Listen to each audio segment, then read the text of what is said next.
नमस्कार मित्रांनो, सर्वांचं स्वागत आहे आपल्या या व्हिडिओमध्ये. मित्रांनो, फायनली जवळपास 99% रिझल्ट हा आलेला आहे वाय-सी-एमचा जवळपास सर्व प्रोग्राम्सचा. तर या ठिकाणी बघू शकता तुम्ही वाय-सी-एमच्या ऑफिशियल अपडेटवरती रिझल्ट टॅबवर तुम्ही गेले की तुम्हाला बघा डिसेंबर आणि जानेवारी टॅबवर क्लिक करायचं आहे. या ठिकाणी बघा आल्यानंतर बघा लास्ट अपडेट जी आहे ती 4:15 वाजताची आहे. म्हणजे जवळपास 1 तासा अगोदरची अपडेट आहे.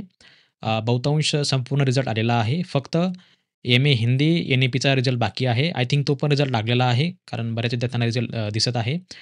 फक्त बॅचलर ऑफ उर्दू हा रिझल्ट बाकी आहे. कदाचित तो पण लवकरच येईल. आणि त्याच्यानंतर जे आहे सर्वात महत्त्वाचं म्हणजे याच्यामध्ये बी-सी-एचा रिझल्ट बाकी आहे आणि बी-सी-एचा रिझल्ट अजून तरी कोणाला शो झाला नाही आहे. आणि एम-सी-ए वगैरे बाकी सगळ्यांचा निकाल लागलेला आहे. बहुतांश संपूर्ण रिझल्ट जे आहेत ते लागलेले आहेत. आणि एक्झाम होऊन जवळपास बरोबर 1 महिना झालेला आहे आणि 1 महिन्यामध्ये निकाल लागलेला आहे. तर चांगली गोष्ट आहे. म्हणजे एक इथून पुढे टाईम लक्षात ठेवा तुम्हाला आता मे-जूनमध्ये तुम्हाला दीड महिना टाईम लागेल आणि जानेवारी सेशनला तुम्हाला 1च महिना टाईम लागतो. ही गोष्ट तुम्हाला समजून घ्यायची आहे रिझल्टसाठी ठीक आहे. तर विंटर सेशनसाठी तुम्हाला म्हणजे डिसेंबर-जानेवारीसाठी जी काही एक्झाम होते, त्यासाठी तुम्हाला जे आहे 1 महिन्यामध्ये निकाल लागतो आणि 1 ते सव्वा महिना आणि जी मेमध्ये एक्झाम होते त्यासाठी तुम्हाला जे आहे साधारणपणे म्हणजे हा जो मेमध्ये जे काही एक्झाम होते, याला साधारणपणे तुम्हाला जे आहे दीड महिना टाईम लागतो, बरोबर? तर हे तुम्हाला लक्षात ठेवायचं आहे. ओके. तर बघा आता आपल्याला याच्यामध्ये रिझल्ट बघायचा आहे. तर माझ्याकडे बघा इथं 3 रिझल्ट आहेत. ओके. तुम्ही इथं स्क्रीनवरती बघू शकता. बघा, हा एक एम-कॉमचा रिझल्ट आहे, मास्टर ऑफ कॉमर्स ठीक आहे. नंतर बघा माझ्याकडे या ठिकाणी बघा हा एक निकाल आहे, मास्टर ऑफ बिझनेस ॲडमिनिस्ट्रेशन म्हणजे एम-बी-एचा आणि माझ्याकडे हा एक निकाल आहे बघा, मास्टर ऑफ आर्ट्स हिस्ट्रीचा, बरोबर? हे तीनही निकाल लागलेले आहेत. एम-कॉमचा रिझल्ट काल लागलेला आहे, एम-बी-एचा आज लागला आणि हिस्ट्रीचा देखील आज लागलेला आहे. म्हणजे हा सकाळीच लागलेला आहे. ओके. तर याच्यामध्ये बघा मला तुम्हाला काही समजून सांगायच्या आहेत काही गोष्टी. आता बघा तिन्हीमध्ये एस-जी-पी पॅटर्न आहे, बरोबर?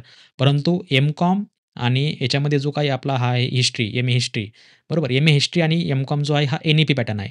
तुम्ही जर का या ठिकाणी बघितलं बघा, टोटल मार्क जे आहेत ते 70 पैकी दिलेले आहेत थेरीमध्ये, बरोबर? युनिव्हर्सिटी असेसमेंटमध्ये बघा तुम्हाला मिनिमम, मॅक्सिमम तुम्हाला 70 पैकी 28 पाहिजे आणि 15 पैकी 35 पैकी 14 पाहिजे, बरोबर? आणि या ठिकाणी तुम्हाला जे आहे इथे देखील तुम्हाला सेम पॅटर्न आहे तो एन-ई-पीला 70 पैकी 28 पाहिजे आणि 35 पैकी 14 पाहिजे, बरोबर? तर तुम्हाला जेवढे काही मार्क या ठिकाणी मिळालेले आहेत, ते संपूर्ण तुम्हाला या ठिकाणी दिलेले आहेत. बाकी ग्रेस मार्क सिस्टम कशी आहे, ते देखील तुम्हाला सांगणार आहे. आणि या ठिकाणी देखील तुम्ही बघू शकता, तुम्हाला जेवढे काही असाइनमेंट आहेत कॉलेज असेसमेंटला 30 पैकी 12 पाहिजे तुम्हाला, 15 पैकी 6 पाहिजे. बाकी तुम्हाला जे काही असाइनमेंटचे मार्क दिलेले आहेत, ते तुम्ही या ठिकाणी बघू शकता. या ठिकाणी देखील बघा तुम्ही सेम बघू शकता, 30 पैकी 12 पाहिजे आणि 15 पैकी 6 पाहिजे. तर एन-ई-पी पॅटर्नचा जो फॉर्मॅट आहे, तो सर्वांना सेम आहे. फक्त इथं बघा हिस्ट्री आहे आणि इथं एम-कॉम आहे. तर तुम्ही इथं या ठिकाणी बघू शकता. आता बघा, या ठिकाणी मला एक तुम्हाला गोष्ट सांगायची आहे. आता हा बघा तुम्ही बघू शकता मास्टर ऑफ आर्ट्स हिस्ट्री बरोबर.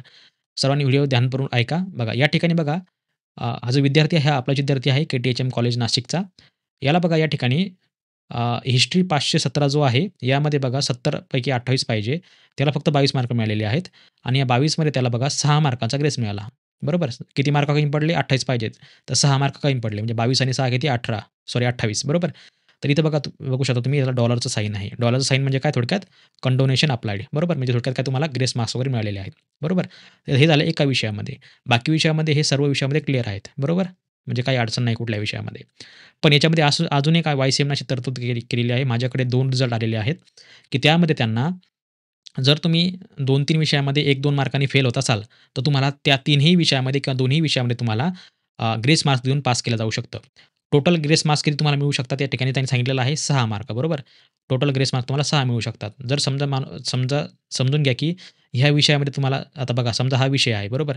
ह्या विषयामध्ये जर तुम्हाला समजा 3 मार्कांनी तुम्ही फेल झाला आणि ह्या विषयामध्ये जर तुम्ही 2 मार्कांनी फेल होत असाल म्हणजे ठीक आहे. तर इथे तुम्हाला 28 पैकी समजा 26 आले आणि या ठिकाणी जर समजा तुम्हाला 28 पैकी तुम्हाला या ठिकाणी जे आहे जवळपास समजा 24 आले. तर या ठिकाणी तुम्हाला 4 कमी पडले, या ठिकाणी 2 कमी पडले.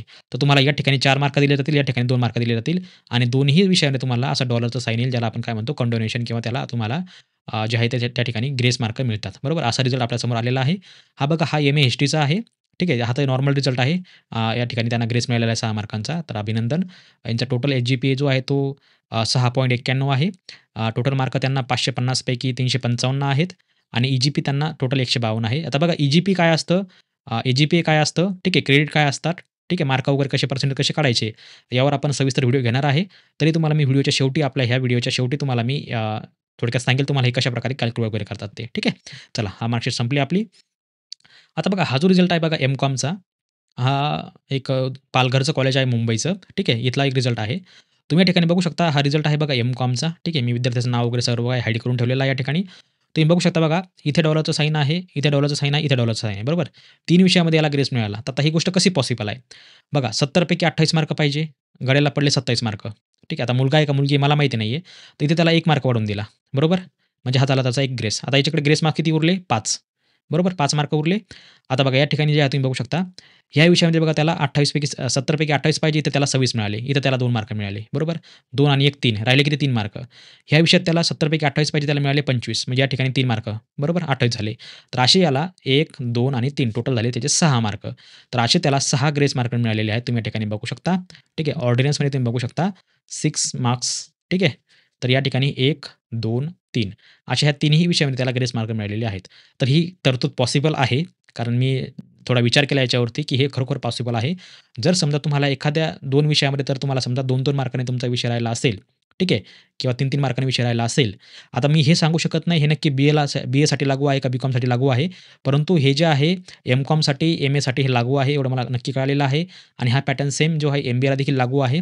पॅटर्न जरी वेगळा असला, एन-ई-पीच्या ऐवजी तिथं सी-जी-पी-ए जरी असला, तरी तुम्हाला एन-ई-पीला देखील सेम प्रोसेस आहे आणि याठी देखील तुम्हाला सेम प्रोसेस आहे.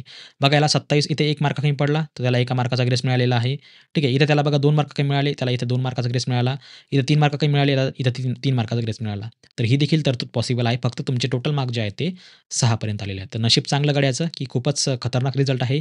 मला माहिती नाही मुलगा आहे का मुलगी हा. मला फक्त शेअर केला कोणीतरी आणि मी हे या ठिकाणी टाकलेलं आहे. ठीक आहे. तर बघा आता हे जी-पी-ए वगैरे अशा ठिकाणचं ते असतं.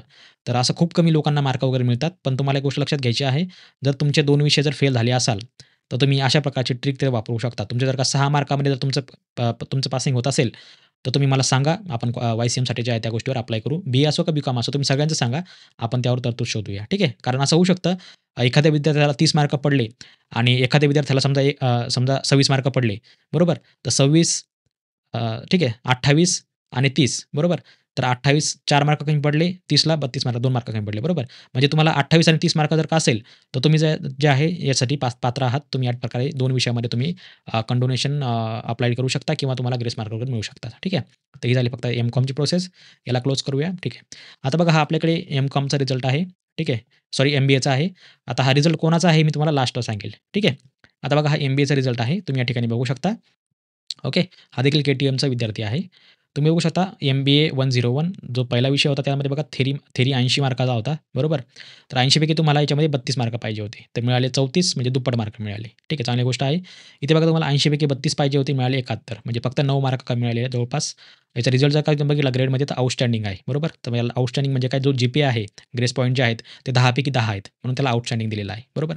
नंतर बघा इकॉनॉमिक्स फॉर मॅनेजरमध्ये बघा 63 आहेत. म्हणजे 80 पैकी 32 पाहिजे. इथे देखील दुप्पट मार्क मिळालेले आहेत. इथे देखील ए प्लस ग्रेड आहे, बरोबर? या ठिकाणी देखील तुम्ही बघू शकता management process and organisational behaviour याच्यामध्ये बघा तुम्हाला 80 पैकी 32 पाहिजे होते. इथे देखील तुम्हाला 64 मिळाले आहेत. म्हणजे दुप्पट मार्क मिळाले आहेत, बरोबर? फक्त इथे असाइनमेंटला मार्क खूप कमी मिळालेले आहेत. माहीत नाही कशामुळे एवढे कमी मार्क दिले त्यांनी. इथे देखील तुम्ही बघू शकता आउटस्टँडिंग म्हणजे जवळपास ए प्लस रिझल्ट आहे. ओके. रिसर्च मेथोडॉलॉजीला तुम्ही बघू शकता या ठिकाणी 80 पैकी 32 पाहिजे होते, फक्त मिळाले 42. तर इथं मात्र थोडासा मार्क खाल्लेला आहे पेपरने. तर हा पेपर रिचेकिंगला टाकणार आहे. ओके. इथे तुम्हाला फक्त बी प्लस ग्रेड मिळालेला आहे.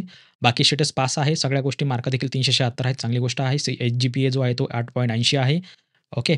ई-जी-पी 176 आहे. क्रेडिट 20 आहे. ठीक आहे.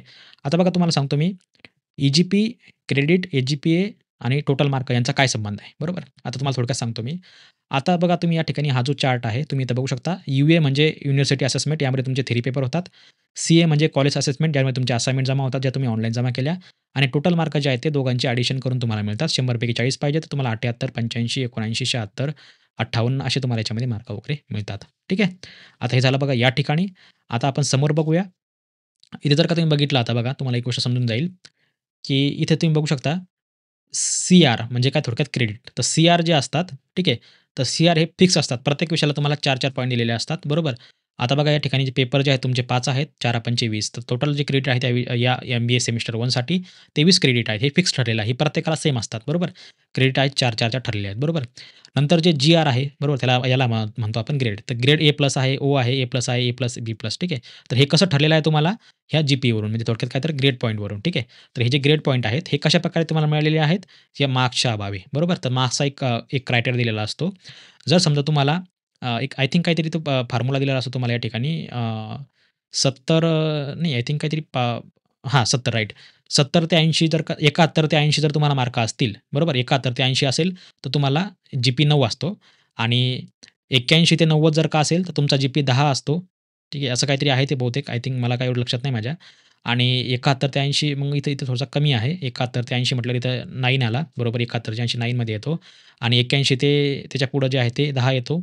इथे देखील सेम आहे. इथं देखील ते इथं इथं 51 ते 60 असल्यामुळे याच्या ठिकाणी 7 आहे फक्त.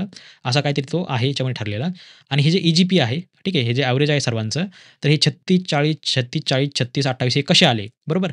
तर जे क्रेडिट पॉइंट आहेत, बरोबर CR 4 आणि जे तुमचं जी-पी आहे यांचं ते मल्टिप्लिकेशन आहे. म्हणजे 9 चोक 36, 10 चोक 40, 9 चोक 36, 9 चोक 36, 7 चोक 28. तर अशा प्रकारचं हे असतं आणि या ई-जी-पी जे आहे सर्वांची जी ॲडिशन जर तुम्ही बघितली, तर ही टोटल ॲडिशन असते तुमची टोटल याच्यावर 176. तर ही प्रत्येकाची वेगवेगळी असते. ही व्हॅल्यू प्रत्येकाची वेगवेगळी असते. जी-पी प्रत्येकाची वेगळी आहे. ई-जी-पी प्रत्येकाची वेगळी आहे. ठीक आहे. क्रेडिट मात्र सर्वांना सेम असतात. क्रेडिट किती आहेत तुमचे 20. 4, 4, 4, 4 पंचे 20 आणि टोटल मार्क तुमचे जे असतील, हे टोटल मार्क जे आहेत तुमचे पडलेले, हे तुमचे ह्या ठिकाणी असतील. बरोबर. आता हा झाला तुमचा ए-जी-पी-ए. जर तुम्हाला याच्यातून जर समजा ॲव्हरेज जर का तुमची काढायची असेल पर्सेंटेज, तर तुम्हाला काय करायचं 500 पैकी तुम्हाला 376 आहेत बरोबर एम-बी-एला. तर थोडक्यात काय तुमचं 376 भागिले 5 करायचं बरोबर. म्हणजे तुमचा 5 मार्कांचा 1% पकडा. तर तुमचे जे काही येतील 72-73 ते तुमचे झाले पर्सेंटेज बरोबर. आणि त्याच्यानंतर बघा समोर तुम्हाला जे एम-एवाले असतील त्यांना 550 पैकी आहेत बरोबर. समजा तुम्हाला 550 पैकी 376 असतील, तर 376 भागिले 5.5 करायचं. म्हणजे 5.5 मार्काचा 1% असं करायचं. पण हे पर्सेंटेज ग्राह्य धरले जात नाहीत. पर्सेंटेज तुम्हाला एच-जी-पी-ए टू पर्सेंटेजवर तुम्हाला ट्रान्सलेट करावं लागेल. तर नॉर्मली तुम्ही असं समजून चला, की 8.80 जे आहेत, बरोबर? याला जे आहे तुम्हाला थोडक्यात काय तर याला तुम्हाला जे आहे 9 ने गुणायचं, बरोबर? 10 ने नाही गुणायचं. 9.5 तर काहीतरी फॉर्म्युला आहे. समजा 8.80 गुणिले 9.5 असा काहीतरी फॉर्म्युला आहे. तर त्यातून जे तुम्हाला पर्सेंटेज निघतील. फॉर एक्झाम्पल समजा तुमचे पर्सेंटेज असेल समजा 86 किंवा 87 तर असे 85-86 तुमचे काय पर्सेंटेज असतील ते पर्सेंटेज तुम्ही या प्रकारे तुम्ही कॅल्क्युलेट करू शकता. ठीक आहे. तर मित्रांनो हा जो निकाल आहे हा माझा आहे. ठीक आहे. के-टी-एच-एमला मला बरेच विद्यार्थी भेटले सर्वांना माहिती असेल. तर हा निकाल माझा आहे. या विषयामध्ये मला माझं थोडंसं खंत अशी आहे, की 42 मार्क मिळालेले आहेत. मला अपेक्षा ॲटलीस्ट 60च्या पुढं तरी होती. कारण सगळ्या विषयात मला 60च्या पुढं मार्क आहेत. तर मला या ठिकाणी 60ची अपेक्षा होती. तर राहिले 60 पण ॲटलीस्ट 55 तरी द्यायला पाहिजे होते. तर याची मी फोटोकॉपी अप्लाय केलेली आहे आणि मित्रांनो फोटोकॉपी सुरू झालेली आहे. सर्वांना माहिती असेल बघा ही फोटोकॉपीची लिंक आहे. सर्वांना माहिती असेल ज्यांना फोटोकॉपी अप्लाय करायची असेल, तर त्यांनी मला मेसेज करू शकता ॲप्लिकेशनवरती, Telegramवरती किंवा चॅटमध्ये किंवा Telegramवरती ठीक आहे किंवा Instagramवरती. तर तुमची जी बघा जानेवारी सेशनसाठी जेवढ्या काही एक्झाम झालेल्या आहेत, त्यासाठी बघा संपूर्ण विषयांचे जे आहेत फोटोकॉपी वगैरे या ठिकाणी सुरू झालेले आहेत. ठीक आहे. तुम्ही या ठिकाणी बघू शकता. समजा आता एम-बी-एचा जो आहे तो कोड होता P79 तर त्याची देखील याच्या ठिकाणी जे आहे फोटोकॉपी वगैरे सुरू झालेली आहे. ठीक आहे. तुम्ही या ठिकाणी बघू शकता. तर मित्रांनो अशा प्रकारे तुम्हाला इथं या ठिकाणी जे आहे फोटोकॉपी वगैरे तुम्हाला अप्लाय करायची आहे. ठीक आहे. तर तुमचे जे काही सीट नंबर वगैरे असेल मला सीट नंबर लागेल तुमचा फक्त आणि प्रोग्राम तुमचा बी-ए आहे, बी-कॉम आहे, एम-ए आहे काय लागेल ते तुम्ही मला देऊ शकता. ठीक आहे. बाकी डिटेलमध्ये व्हिडिओ ए-जी-पी-ए, सी-जी-पी-ए काय असतं याच्यावर डिटेलमध्ये व्हिडिओ येईल आणि ज्यांना कोणाला जे आहे या ठिकाणी अप्लाय करायचं असेल फोटोकॉपीला तर त्यांनी मला मेसेज करू शकता. ओके. तर त्यांची फोटोकॉपी वगैरे आपण अप्लाय करून देऊ. तर मित्रांनो आशा आहे तुम्हाला व्हिडिओ आवडला असेल तर भेटूया पुढच्या व्हिडिओमध्ये. तोपर्यंत बघत राहा, शिकत राहा. जय हिंद, जय महाराष्ट्र.